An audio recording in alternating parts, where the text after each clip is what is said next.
Welcome back to How to Restaurant. Now that we touched base on the foundation of a restaurant business, being the foundation of thought dedicated to owners or potential owners, I want to start easing my way into the mind of the employee. And yes, this goes for the manager as well, because you are also an employee of the business. That should go without being said. However, some managers just don't seem to understand that.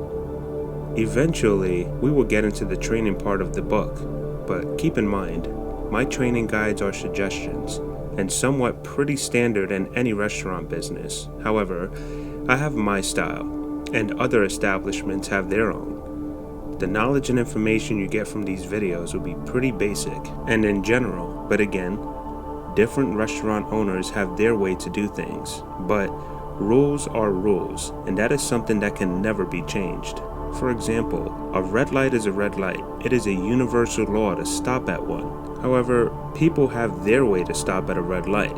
Some people will rush to it and then abruptly smack on the brakes, forcing your head forward. Some will move slowly to the stoplight and gradually brake. Some will allow the car to roll, letting their foot off of the gas and stop when they need to. And some will pull up behind another vehicle where they are inches away from hitting them, and so on. The same logic would go for restaurant owners.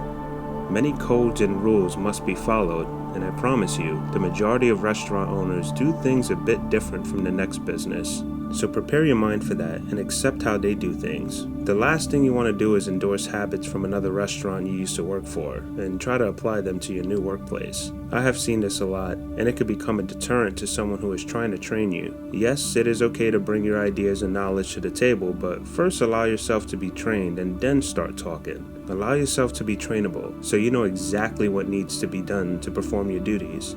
Do not, and I repeat, do not say the following I am about to lay out while in your training session, whether you are a fry cook, dishwasher, manager, server, or a general employee staff member in training. At my last job, we did it this way, or this person said it should be done that way, or my mom said that's not the right way to do it.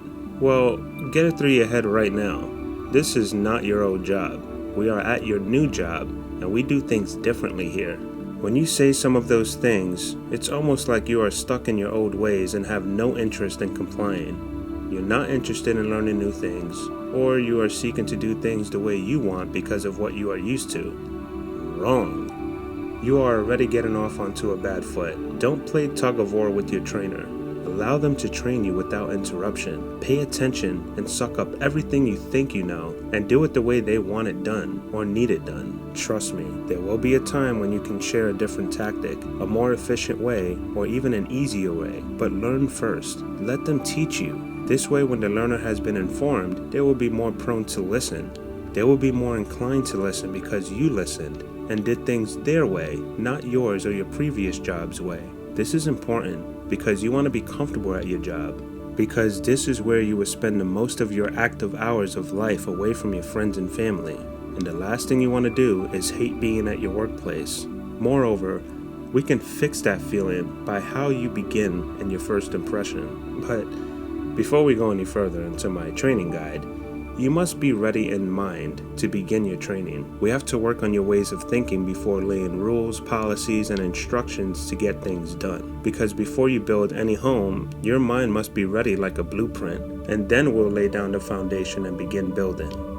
There is a training guide for each section of a restaurant in my upcoming book, from front of the house to back of house. There is a section, video, and chapter part for everyone. But again, we will lay the foundation of thought before we go any further into instruction. One essential thing that is not easy, especially with all the distractions the world has to offer, is putting down the cell phone. Turn the world off. The world is at the palm of your hand. If you cannot let that device leave your literal hand for your shift, then you are at a loss. Please put the phone down and focus on your work.